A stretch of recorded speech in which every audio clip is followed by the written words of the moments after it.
Good afternoon, everybody. Welcome to a makeup session of Federalist Friday. 2 Fridays I missed. I'm going to read, if my battery power allows me. I'm going to read 70 and 71.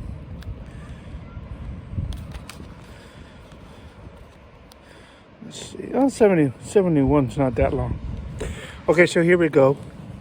This is by Alexander Hamilton. Number 70. There is an idea which is not without its advocates that a vigorous executive is inconsistent with the genius of republican government. The enlightened well-wishers to this species of government must at least hope that supposition is destitute of foundation, since they can never admit its truth without at the same time admitting the condemnation of their own principles. Energy in the executive is a leading character in the definition of good government. It is essential to the protection of the community against foreign attacks. It is not less essential to the steady administration of the laws, to the protection of property against those irregular and high-handed combinations which sometimes interrupt the ordinary course of justice, to the security of liberty against the enterprises and assaults of ambition, of faction, and of anarchy. Every man the least conversant in Roman history knows how often that republic was obliged to take refuge in the absolute power of a single man under the formidable title of dictator, as well against the intrigues of ambitious individuals who aspire to the tyranny and the seditions of whole classes of the community, whose conduct threatened the existence of all government, as against the invasions of external enemies who menaced the conquest and destruction of Rome. There can be no need, however, to multiply arguments or examples on this head. A feeble executive implies a feeble execution of the government.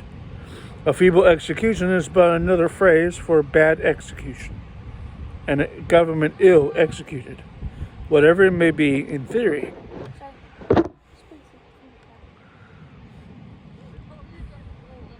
Whatever it may be in theory must be in practice a bad government. Taking it for granted, therefore, that all men of sense will agree in the necessity of an energetic executive, it will only remain to inquire what are the ingredients which constitute this energy. How far can they be compared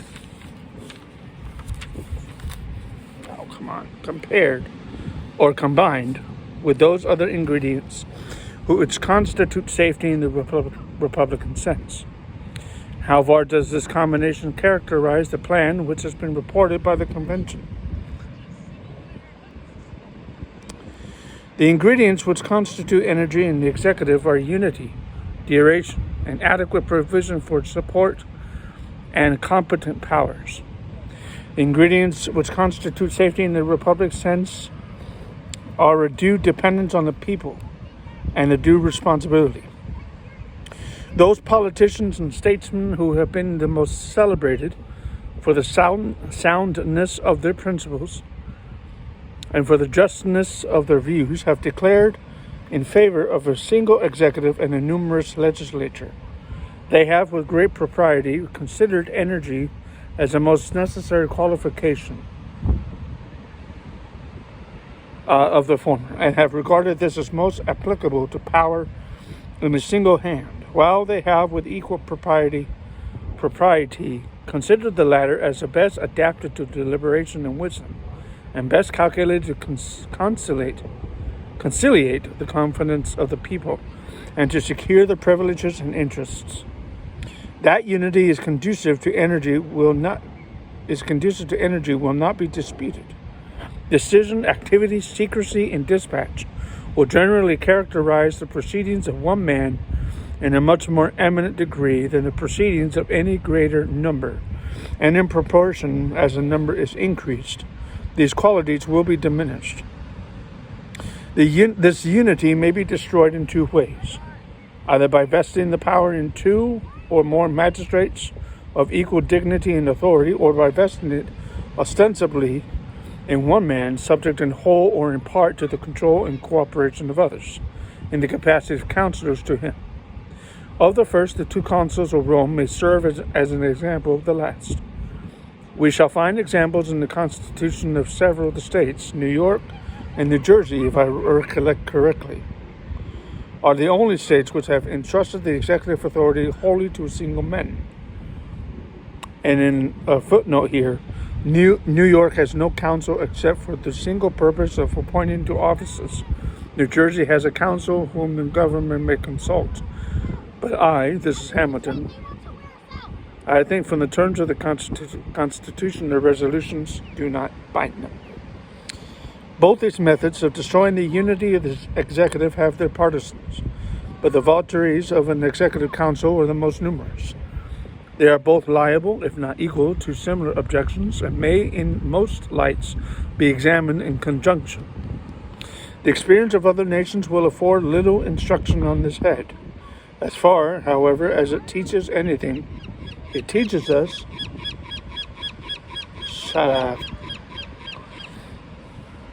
It teaches us not to be enamored of plurality in the executive. We have seen in occasions on an experiment of two praetors were induced to abolish one. The Roman history records many instances of mischiefs to the Republic, from the dissensions between the consuls and between the military tribunes, who were at times substituted for the consuls.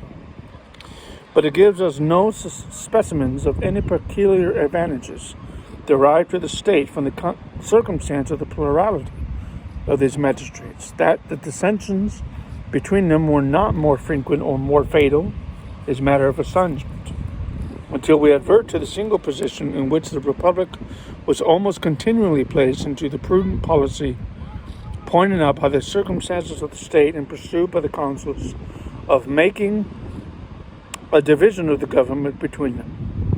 The patricians engaged in the perpetual struggle with the plebeians for the preservation of their ancient authorities and dignities. The consuls, who were generally chosen out of the former body, were commonly united by the personal interest they had in the defense of the privileges of their order.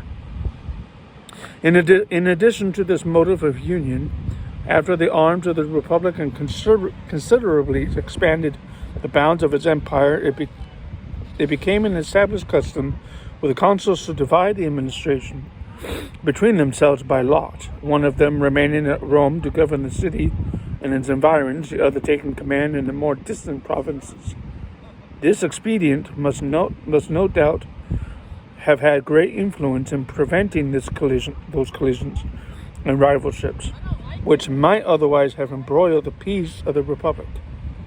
But quitting the dim light of historical research and attaching ourselves purely to the dictates of reason and good sense, we shall discover much greater cause to reject than to approve the idea of plurality in the executive under any modification whatsoever. Whenever two or more persons are engaged in any common enterprise or pursuit, there is always danger of difference of opinion. If it be a public trust or office in which they are clothed with equal dignity and authority, there is a peculiar danger of personal emulation and even animosity. From either, and especially from all these causes, the most bitter dissensions are apt to spring. Whenever these happen, they lessen the respectability, weaken the authority, and distract the plans and operations of those whom they divide. If they should unfortunately assail the supreme executive magistracy of a country consisting of a plurality of persons, they might impede or frustrate the most important measures of the government in the most critical emergencies of the state. And what is still worse, they might split the community into the most violent and irreconcilable factions, adhering differently to the different individuals who compose the magistracy. Men often oppose a thing merely because they've had no agency in planning it, or because it may have been planned by those whom they dislike.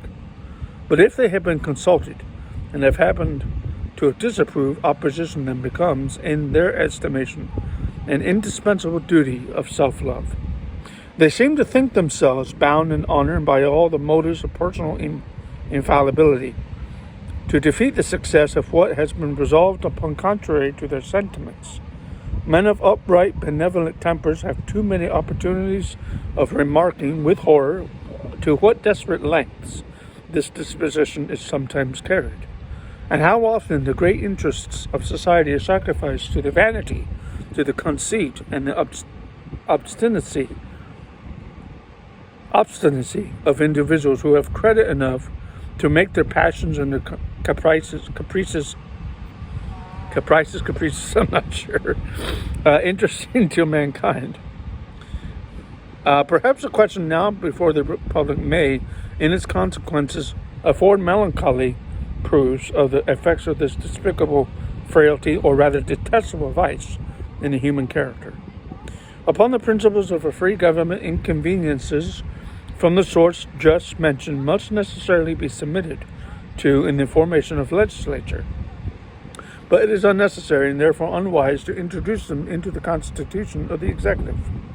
It is here also that they may be most pernicious. In the legislature, promptitude of decision is oftener an evil than a benefit. The differences of opinion in the jarring of parties in that department of the government, though they may sometimes obstruct salutary plans, yet often promote deliberation and circumspection, and serve to check excesses in the majority. When a resolution, too, is once taken, the opposition must be at an end. That resolution is a law, and resistance to it punishable. Resistance is futile.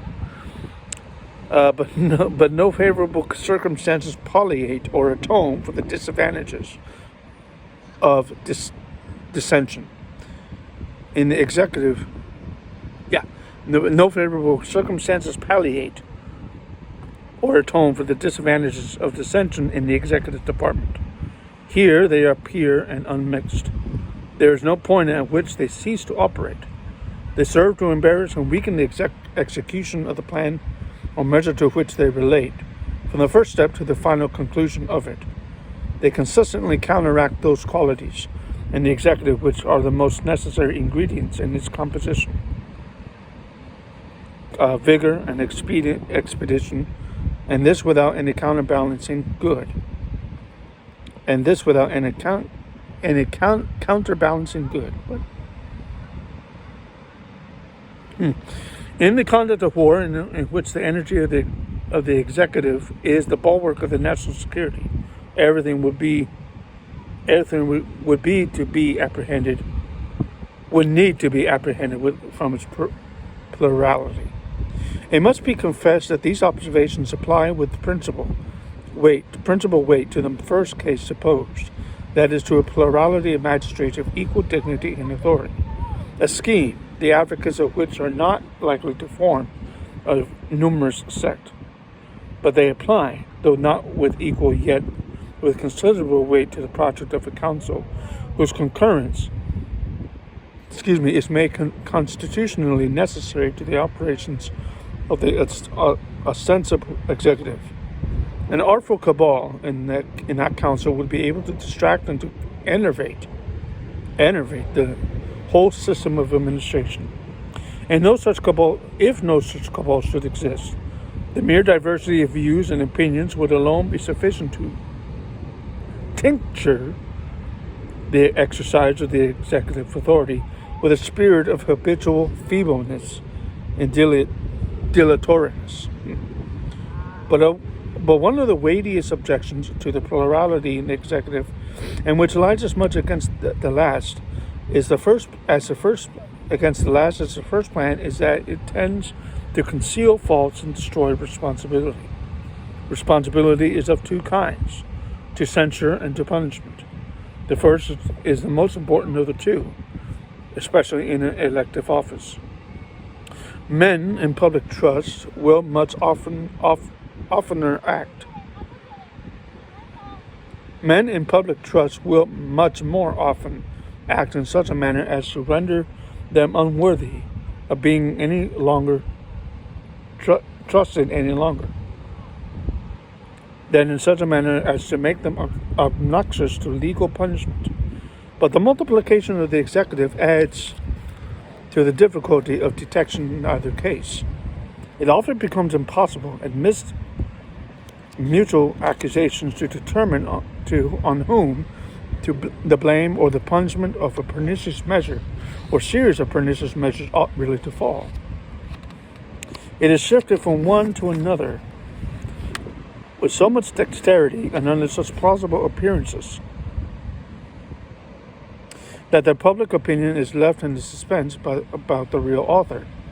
The circumstances which may have led to any national miscarriage of misfortune are sometimes so complicated that where there are a number of actors who may have had different degrees and kinds of agencies, though we may clearly see upon the whole that there have been mismanagement, yet it may be impracticable to pronounce to whose account the evil whose account the evil which may have been incurred is truly chargeable. I was overruled by my counsel. The council were so divided in their opinions that it was impossible to obtain any better resolution on the point. These and similar pretexts are constantly at hand, whether true or false. And who is there that will either take the trouble or incur the odium of a strict scrutiny into the secret springs of the transaction? Should there be found the citizens zealous enough to undertake the unpromising task? If there happen to be a collusion between the parties concerned, how easy it is to clothe the circumstances with such ambiguity as to render it uncertain what was the precise conduct of any of those parties. In a single instance in which the governor of the state is coupled with a council, that is, in the appointment to office, we have seen the mischiefs of it in the view now under consideration. Scandalous appointments to important offices have been made. Some cases, indeed, have been so flagrant that all parties have agreed in the impropriety of the thing. When inquiry has been made, the blame has been laid by the governor on the members of the council, who, on their part, have charged it upon his nomination, while the people remain altogether at a loss to determine by whose influence their interests have been committed to hands so unqualified and so manifestly improper. In tenderness to individuals, I forbear to descend to particulars. It is evident that from these considerations, that the plurality of the executive tends to deprive the people of the two greatest securities they can have for the faithful exercise of any delegated power. First, the restraints of the public opinion, which lose their efficacy, as well as on account of the division of the censure attendant on bad measures, among a number as on account of the uncertainty of whom it may fall. And second, the opportunity of discovering with facility and clearness the misconduct of the persons they trust, in order either to their removal from office or to their actual punishment in cases which admit of it. In England, the king is a perpetual magistrate, and it is a maxim which has obtained for the sake of the public peace that he is unaccountable for his administration, and his person sacred. Nothing, therefore, can be wiser in that kingdom than to annex to the king a constitutional council, who may be responsible to the nation for the advice they give. Without this, there will be no responsibility whatsoever in the executive department, and an idea inadmissible in a free government. But even there, the king is not bound by resolutions of his council, though they are answerable for the advice they give. He is the absolute master of his own conduct in the exercise of his office, and may observe or disregard the counsel given to him at his sole discretion. But in a republic where every magistrate ought to be personally responsible for his behavior in office, the reason which in the British Constitution dictates the propriety of a council not only ceases to apply, but turns against the institution. In the monarchy of Great Britain, it furnishes a substitute for the prohibited responsibility of the chief magistrate, which serves in some degree as a hostage to the national justice of his good behavior. In the American Republic, it would serve to destroy or would greatly diminish the intended and necessary responsibility of the chief magistrate himself. The idea of a counsel to the executive, which has so generally obtained in the state constitutions, has been derived from that maxim of Republican jealousy, which considers power as safer in the hands of a number of men than of a single man. If the maxim should be admitted to be applicable to the case, I should contend that the advantage on that side would not counterbalance the numerous disadvantages on the opposite side. But I do not think the rule at all applicable to the executive power. I clearly concur in opinion in this particular with a writer whom the celebrated Junius pronounces to be deep, solid, and ingenuous, that the executive power is more easily confined when it is won. De l'homme. That it is far more safe there. That it is far more safe there should be a single object for the jealousy and watchfulness of the people. And in a word, that all multiplication of the executive is rather dangerous than friendly to liberty. A little consideration will satisfy us that the species of security sought for in the multiplication of the executive is unattainable. Numbers must be so great as to render the combination difficult, or they are rather a source of danger than of security. The united credit and influence of several individuals must be more formidable to liberty than the credit and influence of either of them separately. When power, therefore, is placed in the hands of so small a number of men as to admit of their interests and views being easily combined in a common enterprise by an artful leader, it becomes more liable to abuse and more dangerous when abused than if it be lodged in the hands of one man who, from the very circumstance of his being alone, will be more narrowly watched and more readily suspected, and who cannot untie so great a mass of influence as when he is associated with others. The decemvirs of Rome, whose name denotes the number, were more to be dreaded in their usurpation than any one of them would have been. No person would think of proposing an executive much more numerous than that body. From 6 to a dozen have been suggested for the number of the council. The extreme of these numbers is not too great for an easy combination, and from such a combination, America would have more to fear than from the ambition of any single individual.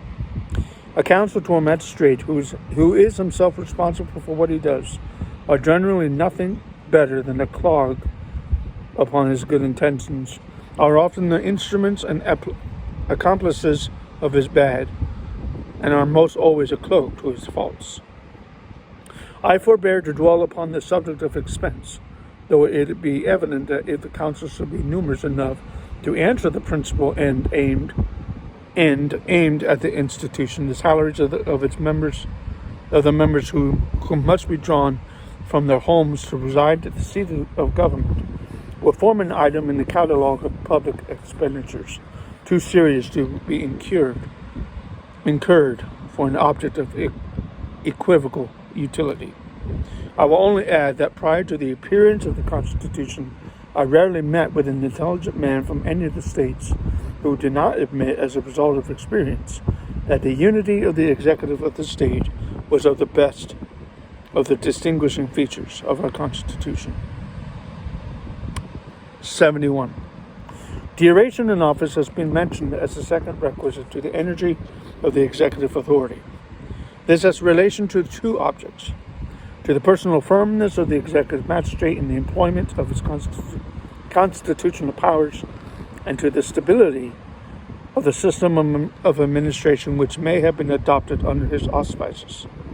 With regard to the first, it must be evident that the longer the duration in office, the greater will be the probability of obtaining so important an advantage. It is a general principle of human nature that a man will be interested in whatever he possesses, in proportion to the firmness or precariousness of the tenure by which he holds it, will be less attached to what he holds by a momentary or uncertain title than to what he enjoys by durable and certain title. Uncertain title and uncertain title. And of course will be willing to risk more for the sake of the one than for the sake of the other. This remark is not less applicable to a political privilege or honor or trust than to any article of ordinary property. The inference from it is that a man acting in the capacity of chief magistrate, under consciousness that in a very short time he must lay down his office, will be apt to feel himself too little interested in it to hazard any material censure or perplexity from the independent exertions of his powers, or from the encountering of the ill humors, however transient, which may happen to prevail either in a considerable part of the society itself, or even in the predominant faction in the legislative body. If the case should only be that he might lay it down unless continued by new choice, or if he should be desirous of being continued, his wishes, conspiring with his fears, would tend still more powerfully to corrupt his integrity or debase his fortitude. In either case, feebleness and irresolution must be the characteristics of the station. There are some who would be inclined to regard the servile pliancy of the executive to a prevailing current, either in the community or in the legislature, as its best recommendation. But such men entertain very crude notions, as well as the purposes for which the government was instituted, as of the true means by which the public happiness may be promoted. The Republican principle demands that the deliberate sense of the community should govern the conduct of those to whom they entrust the management of their affairs. It does not require an unqualified complacence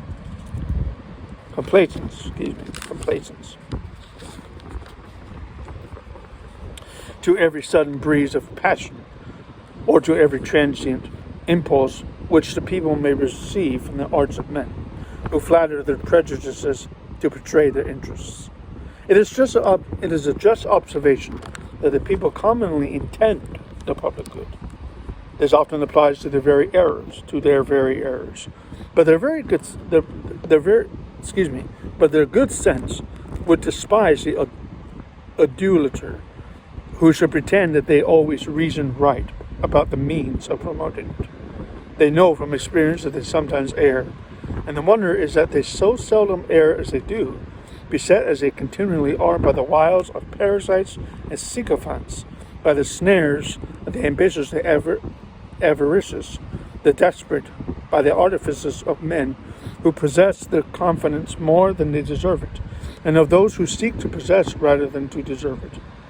When occasions present themselves in which the interests of the people are at variance with their inclinations, it is the duty of the persons whom they have appointed to be the guardians of those interests to withstand the temporary delusion, in order to give them time and opportunity for more cool and sedate reflection.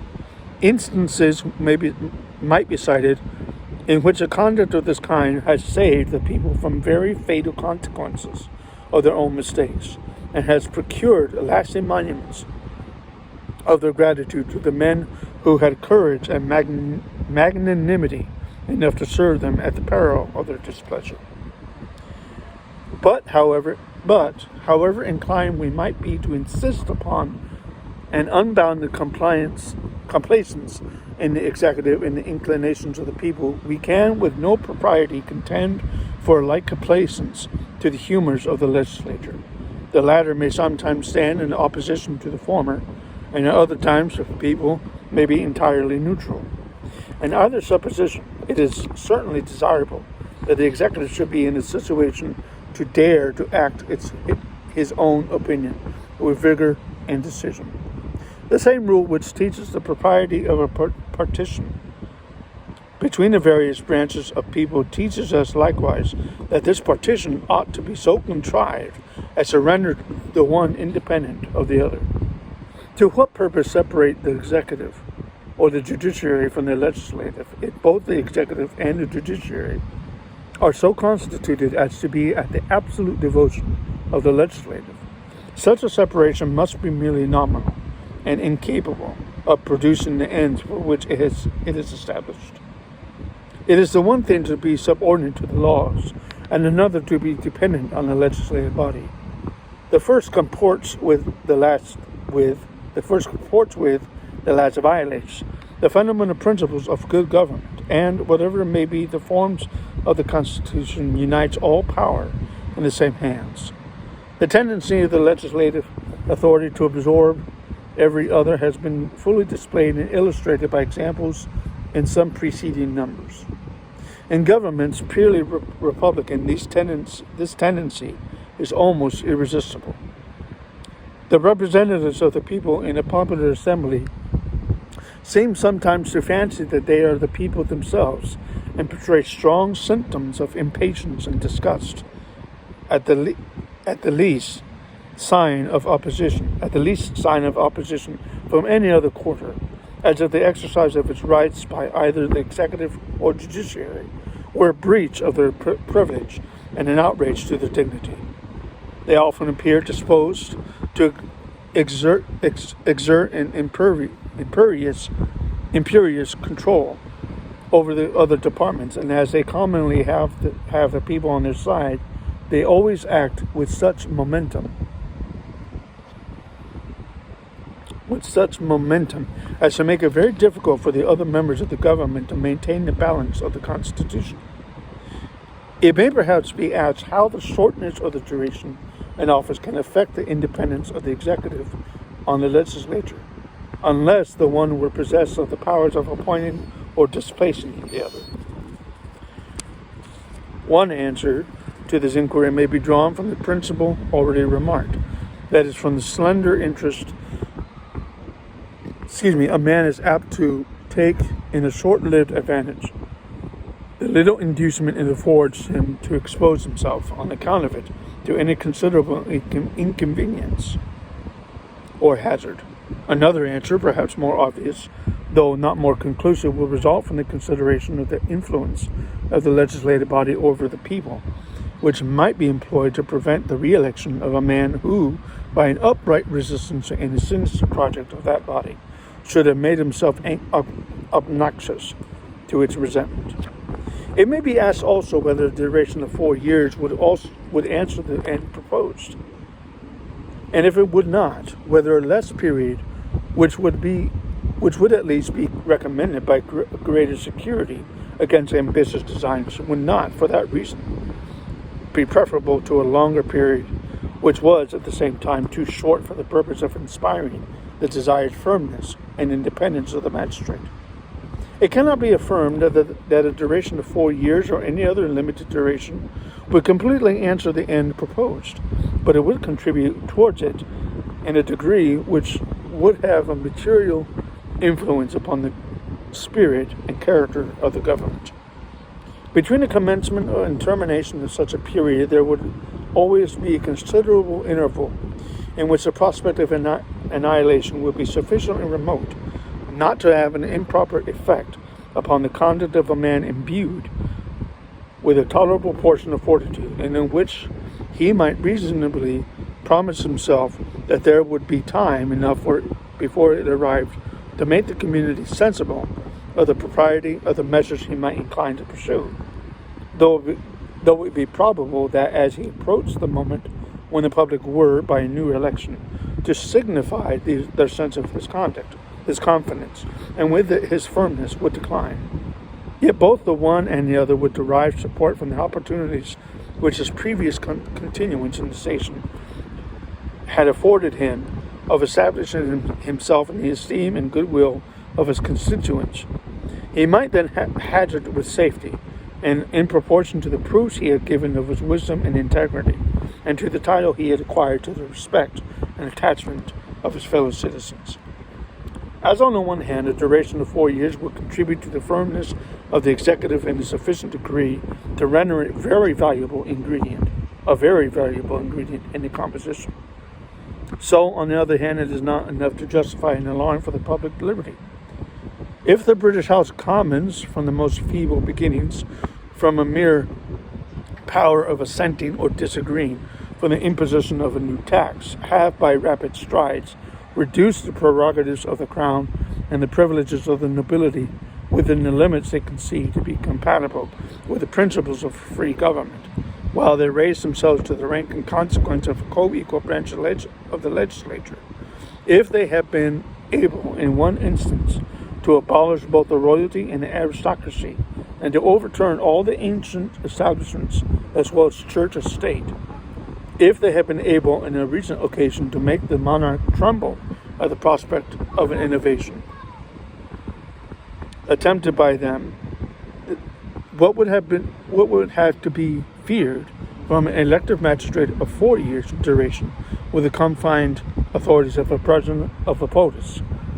What but that he might be unequal to the task which the Constitution assigns him? I shall only add that if his duration be such as to leave a doubt of his firmness, that doubt is inconsistent with the jealousy of his encroachments.